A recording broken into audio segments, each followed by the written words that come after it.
नमस्कार बंधुरा माई रोज गार्डने आपनादेरके अनेक अनेक स्वागतम। बंधुरा अनेकेर एक प्रश्न এই মুহূর্তে আমার কাছে এসে পড়েছে, সেটা হচ্ছে এখন কি আমরা আমাদের গোলাপ গাছগুলিকে রিপোর্টিং করব, শিকড় কাটাই ছাটাই করব না এখন কি করব। তো এটা নিয়ে প্রচুর মানুষের আজকে প্রশ্ন আছে, সেটা নিয়েই আমি ভিডিও করতে চলে এসেছি। যারা টবে গাছ করছেন তারা এখন কিভাবে গোলাপ গাছের পরিচর্যা করবেন ইত্যাদি ব্যাপারগুলো পুরো একদম স্টেপ বাই স্টেপ সব কিছু নিয়ে আলোচনা করব, যাতে আপনাদের কোনো অসুবিধা না হয় এবং খুব ভালোভাবে আপনি আপনার গাছগুলিকে যাতে রাখতে পারেন। দেখুন, এই যে সময়টা চলছে, দু একদিন মেঘলা আছে, তাছাড়া বেশিরভাগ সময় আমরা দেখতে পাচ্ছি যে প্রচণ্ড রকমের রোদ দিচ্ছে এবং আস্তে আস্তে করে কিন্তু গরম পড়তেও শুরু করেছে।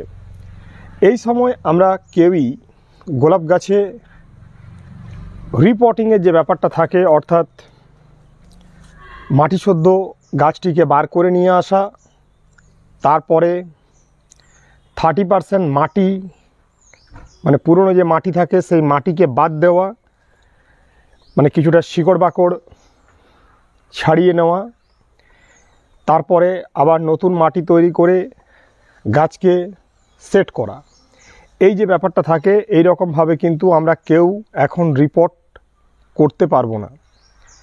কারণ এখন গরমের সময় গাছকে যত বেশি আপনি কষ্ট দেবেন বা গাছ যত বেশি এখন শক খাবে, আমাদের গাছকে কিন্তু উঠে দাঁড়াতে ততটা বেশি সময় লাগবে এবং যদি খুব বেশি শক খায় সেক্ষেত্রে গাছগুলি কিন্তু নষ্টও হয়ে যেতে পারে। তাই আমরা এখন কেউ এই রকম কোনো কাজ করব না যাতে করে আমাদের গোলাপ গাছের কোনো ক্ষতি হয়।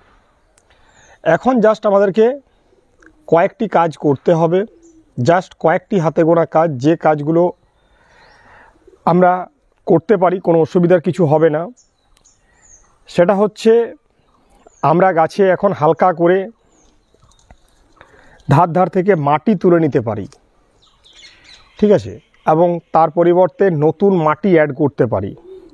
মানে টবে ধার থেকে, ধরুন এটা যদি টব হয়, টবের এই ধার থেকে কিছুটা মাটি আমি তুলে নিতে পারি, এই কাজটা কিন্তু করা যাবে, ঠিক আছে। এবং একটা নতুন মাটি প্রিপারেশন আমরা করতে পারি। 1 ভাগ মাটি, 1 ভাগ গোবর সার আর 1 ভাগ বালি, এই 3টি জিনিস সম পরিমাণে মিশিয়ে তার সাথে 1 চামচ খড়ি মাটি বা চকের গুঁড়ো মিশিয়ে নেবেন। এই যে মাটিটা তৈরি হবে সেই মাটিটা, এই পুরনো মাটিটা কিছু তুলে নতুন মাটিটা আপনি অ্যাড করতে পারেন। এই কাজটি কিন্তু আপনারা প্রত্যেকেই এখন করতে পারবেন, কোনো অসুবিধা নেই। এটার জন্য আপনার গাছের কোনো রকম কোনো শক হবে না, আপনার গাছ কিন্তু খুব ভালো থাকবে, এটা করা যাবে। আর এখন যেটা করতে পারবেন, টবে আপনারা মালচিং করতে পারবেন, কিছুটা মাটি উপর থেকে তুলে নিতে পারবেন এবং তার পরিবর্তে গোবর সার দিয়ে আপনারা মালচিং করতে পারবেন। কোকোপিটটা আমি করতে বারণ করব, কারণ অনেক সময় দেখেছি যে কোকোপিট দিয়ে করলে একটু জল বেশি বসে থাকে, সেক্ষেত্রে আমাদের গাছের প্রবলেম হয়। তাই কোকোপিট দিয়ে আমি করতে বারণ করছি। আপনারা জাস্ট গোবর সার দিয়ে করুন। আমি আপনাদেরকে দেখাই, গোবর সার দিয়ে আমার গাছে মালচিং হয়েছে অলরেডি, গাছ কিন্তু খুব ভালো আছে। এই দেখুন, গোবর সার দিয়ে আমি মালচিং করেছি, ঠিক আছে। এই রকমভাবে আপনারা করতে পারেন। গাছে প্রচুর দেখুন কুঁড়ি হচ্ছে, কোনো অসুবিধা নেই, গাছ একদম কিন্তু ফাইন। তো এই রকমভাবে আপনারা কিন্তু করতে পারেন। তাহলে এখন যে ব্যাপারটা আমাদেরকে ভালোভাবে মানে করতে হবে সেটা হচ্ছে আমরা ধার থেকে মাটি তুলে নিতে পারি, কোনো অসুবিধা নেই, বা আমরা টবে মালচিং করতে পারি। তার মানে আমরা এখন রুট কাটাই ছাটাই মানে রিপোর্ট করার পরে যেটা করি সেটা কিন্তু কেউ করব না। এবারে একান্তই যাদের একদম ছোট টবে গাছ আছে, যাদেরকে রিপোর্টিং করতেই হবে, এমন একটা মানে খুব দ্রুত যদি আমি রিপোর্টিং না করি, আমার গাছের দেখা যাচ্ছে গ্রোথ হচ্ছে না, পাশাপাশি সকালে জল দিচ্ছি, দুপুরবেলাতেই দেখতে পাচ্ছি গাছ একদম ঝিমিয়ে যাচ্ছে, মানে রুট বাইরে দিয়ে বেরিয়ে চলে এসেছে, এরকম তো অনেক সময় কন্ডিশন হয়ে যায়। সেক্ষেত্রে আপনাকে আমি বলবো, যদি এইরকম প্রবলেম কিছু হয়ে যায়, সেক্ষেত্রে আপনি যেটা করবেন সেটা হচ্ছে আপনাকে অন্য বড় টবে দিয়ে দিতে হবে গাছ। কিন্তু এখন রুট কাটাই ছাঁটাই বা মাটি বাদ দেওয়া ইত্যাদি ইত্যাদি কাজ কিন্তু করা যাবে না। আপনি যদি একটি 8 ইঞ্চির টবে গাছ রেখেছেন, তার থেকে আপনি 2 ইঞ্চি বাড়িয়ে দেবেন, অর্থাৎ 10 ইঞ্চির টবে আপনি গাছকে সেট করে দেবেন। ঠিক আছে, এটা করা যাবে। মানে মেন যে কথা, এখন কিন্তু রুট কাটাই ছাঁটাই করা যাবে না। আর ভারী কাটাই ছাঁটাই যারা ভাবছেন করে দেবো, মানে গাছ বলছেন অনেকে, আমাদের দেখুন গাছগুলো অনেক বড় বড় হাইট হয়ে গেছে, দেখুন এইরকম গাছের হাইট হয়েছে।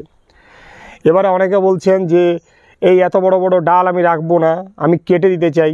এটা বললে হবে না, মানে 7 ফুট পেরিয়ে গেছে, এই গাছগুলো 7 ফুট পেরিয়ে গেছে। ঠিক আছে, দেখতেই পাচ্ছেন কীরকম হাইট হয়েছে। তো 7 ফুট হাইটের গাছকেও কিন্তু আমি এখন কাটতে পারছি না। এখন কিন্তু গাছের ডাল কাটা যাবে না, যতই হাইট হোক। কিছুটা দেখবেন গাছের ডাল এরকম ঝুঁকে পড়ছে, তো সেটা পড়ুক, কোনো সমস্যা নেই। তবে এখন আমি ওই ভারী কাটাই ছাঁটাই কিন্তু করতে পারবো না। এই কয়েকটি ব্যাপার থাকছে। তারপরে গাছের যেরকম মার্চ মাসে রুটিন দেওয়া আছে সেরকমভাবে পরিচর্যা করুন।